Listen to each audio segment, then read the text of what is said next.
Et salut tout le monde, c'est Azure sur Handman et on se retrouve aujourd'hui pour un nouvel épisode sur le codage en HTML. Donc voilà, on en était arrêté à là dans la dernière vidéo.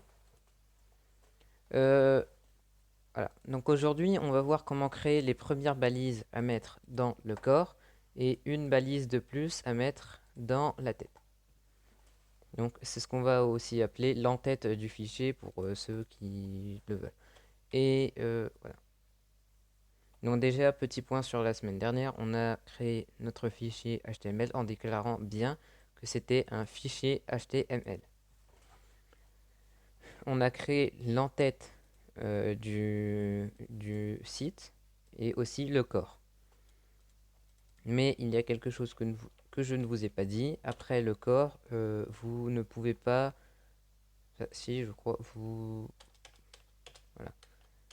Dans... Voilà, vous ne devez pas rajouter de balises après en général. Autre petit point, pour ceux qui n'avaient pas vu, en fait, voilà, si je fais un F12 ou inspecter l'élément ici, donc on pourra bien voir dans éléments, on pourra voir exactement tout ce qu'on a marqué avant. Donc là, on déclare que c'est un fichier HTML, HTML, tête, voilà. À savoir que s'il y a du PHP, on ne pourra pas le voir. Donc ça peut être très pratique. Donc voilà. Je pense, voilà, on peut commencer dès maintenant. Je pense que vous l'aurez sûrement remarqué, mais ici on a marqué trois petits points la dernière fois. Et ces trois petits points sont apparus ici. Donc voilà. Quand vous voyez donc que quand vous écrirez dans le corps,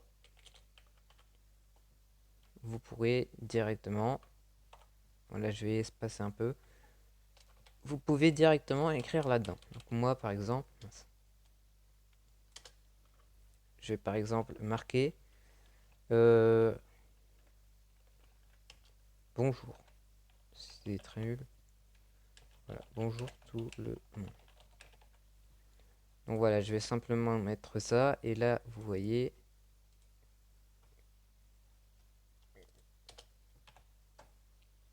voilà, donc là, si je fais un F5 pour recharger la page, on a bien le bonjour tout le monde qui apparaît. C'est très bien tout ça, mais je vais vous montrer quelque chose qui nous permet de faire mieux. Pour ceux qui aiment la propreté, on va pouvoir ranger par exemple ce texte dans un paragraphe. Donc paragraphe, pour ça il y a une balise que je vous ai déjà montrée, mais je ne vous en ai pas plus parlé que ça. Donc la balise, ça va être, on va ouvrir une nouvelle balise et on va simplement marquer P. Et ça nous a créé une nouvelle balise. Donc à savoir qu'on peut la fermer sur la ligne du dessous ou la fermer à côté.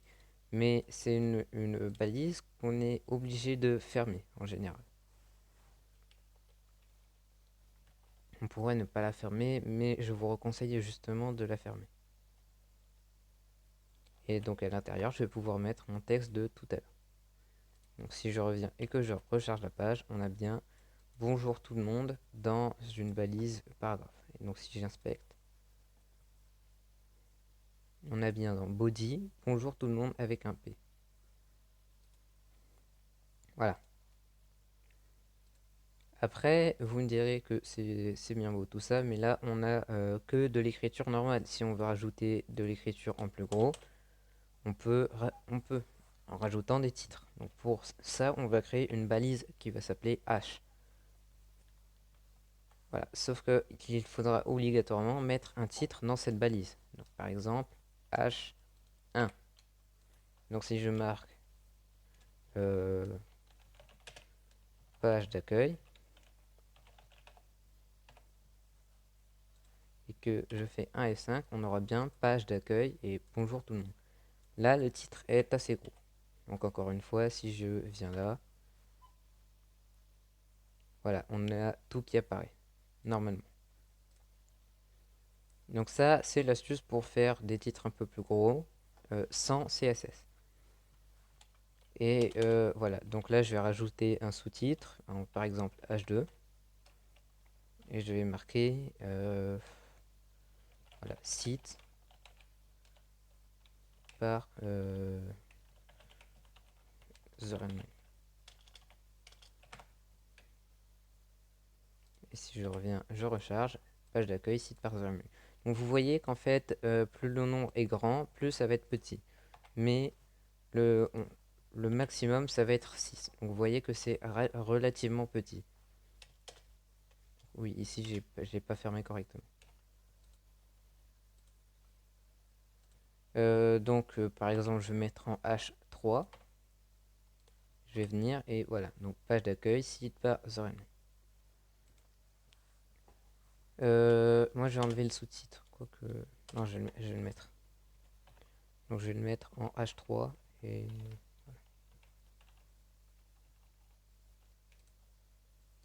voilà. Donc, on a ça. Mais ce qu'on voudrait, c'est qu'il y ait entre ici le site par The Online et le paragraphe, on voudrait qu'il y ait un espace.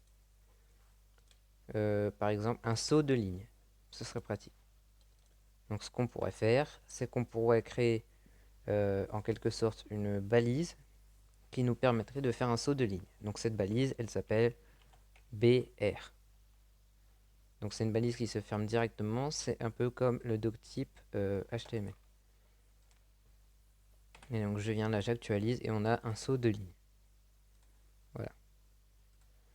Autre petit raccourci que je veux vous montrer aujourd'hui, c'est que là je vais créer un paragraphe et à l'intérieur je vais marquer L-O-R-E et on va avoir l'orem qui va se proposer. Donc on va cliquer dessus, on va voir un texte complet qui va se générer. Donc c'est du latin au passage. Et donc voilà. Ça peut être très pratique pour faire des exemples et c'est très utilisé dans plein de vidéos par plein de personnes. Donc voilà, ici j'ai mon texte qui tient sur 3 lignes. Et quand je vais venir ici que je vais recharger, il va tenir sur seulement 2. Parce qu'en fait, ici, on ne lui a pas dit de faire un retour à la ligne. Donc je pourrais, en mettant une balise BR, sachez qu'au passage, c'est très possible de mettre une balise dans une balise. Donc là, je viens de le faire. Dans la balise HTML, par exemple, il y a la balise body, dedans il y a la balise paragraphe et dedans il y a la balise BR. Et donc si on recharge, voilà, ici on a retour à la ligne. Donc en fait, ce que ça va faire, c'est que ça va faire un retour à la ligne et non pas un saut de ligne. Voilà à quoi va servir l'outil BR. Voilà, donc pour le prochain épisode, j'ai remplacé ce texte et on va pouvoir commencer le CSS. Oui. Mais juste avant de se quitter, je vous propose de voir une dernière balise qui va être un lien. Donc c'est assez complexe et il y en a plusieurs. Donc là, pour créer une balise, on pourrait faire un link. Sauf que les balises link, elles se mettent obligatoirement dans head. Sauf que là, on veut créer une balise comme ça, A. Donc une balise pour un lien. Et c'est ce qui va nous permettre de générer un lien. À l'intérieur du A, on va devoir marquer la source du site. Mais avant, je vais marquer quand même, je vais marquer lien vers voilà, Google. On verra après ça. Et donc si on recharge, on a ici lien vers Google. Mais si je clique dessus, ça ne fait strictement rien. Du coup, ce qu'on va devoir faire, c'est mettre la redirection. Pour ça, à l'intérieur de cette balise A, on va venir et on va marquer href. Donc ça va nous créer des guillemets pour pouvoir mettre la redirection pour le lien. Donc là, je vais marquer google.com. Maintenant, vous allez voir ce que ça va nous faire. Voilà, on a notre lien et quand on clique dessus, ça nous dirige vers la page google.com qui est justement dans ce dossier. Sauf que là, Google, ce n'est pas un de nos fichiers. Google, c'est un site externe. Donc pour signaler que c'est un site externe, je vais devoir mettre un HTTP.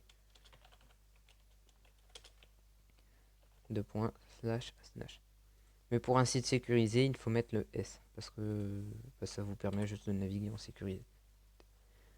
Donc si maintenant je clique dessus, ça me redirige vers Google.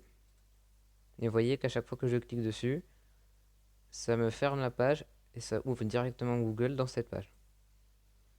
Donc ce qu'on pourrait faire pour éviter ça, on va venir rajouter un nouvel attribut qui s'appelle target.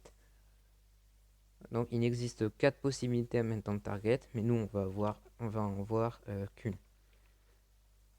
Donc j'ai marqué là et je vais pouvoir marquer target égale blank. Donc je pourrais aussi le marquer en minuscule.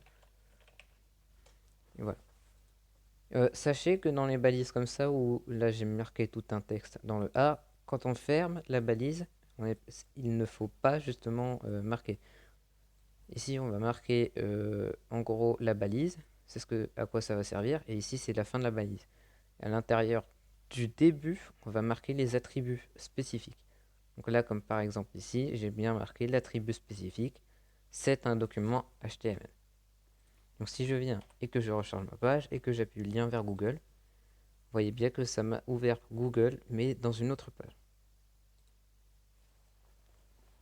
Voilà, et juste avant de se quitter, on va voir un petit truc. Là, ça ne se voit pas, mais je sais pas si je pourrais faire un exemple, j'ai quand même essayé. Euh, Écrire et lire sont deux choses différentes, par exemple.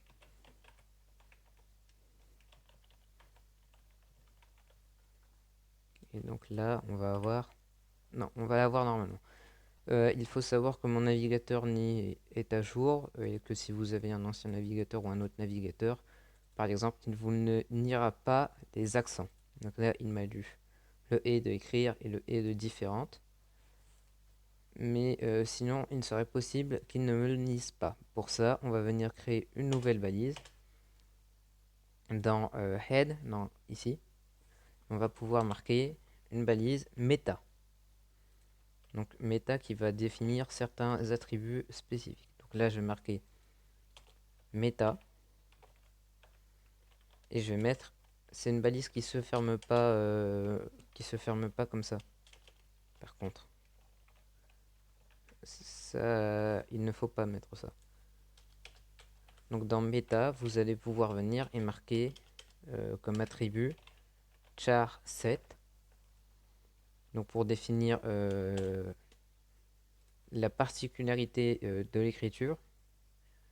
Et on va pouvoir venir et marquer UTF-8. Ce qui va nous permettre d'avoir un encodage en UTF-8. Donc vous pouvez le voir souvent, mais d'ailleurs ici, voilà, ici j'ai un UTF-8. C'est un système d'encodage très simple. Et donc là, si je recharge, voilà, on a un UTF-8, mais ça ne se voit pas. Donc là, dans Head, je sais pas. Voilà, donc on peut avoir ça, mais si on avait des accents, ça pourrait ne pas fonctionner. Voilà, donc ça sera tout pour aujourd'hui. Et on va se laisser là-dessus. Et dans le prochain épisode, je vous propose de voir quelques bases en CSS avant de retourner sur du PHP, dans lequel on pourra faire par exemple une barre de navigation, ou vous verrez en fait, vous verrez. Donc sinon, j'espère que cette vidéo vous aura plu. Si c'est le cas, je vous invite à liker la vidéo. Si vous n'êtes toujours pas abonné, je vous invite à vous abonner et à appuyer sur la cloche de notification pour, avoir pour recevoir les notifications en temps et en heure lorsque je sortirai une nouvelle vidéo. Sinon, salut tout le monde, c'était The Run et on se retrouve la prochaine fois pour une nouvelle vidéo.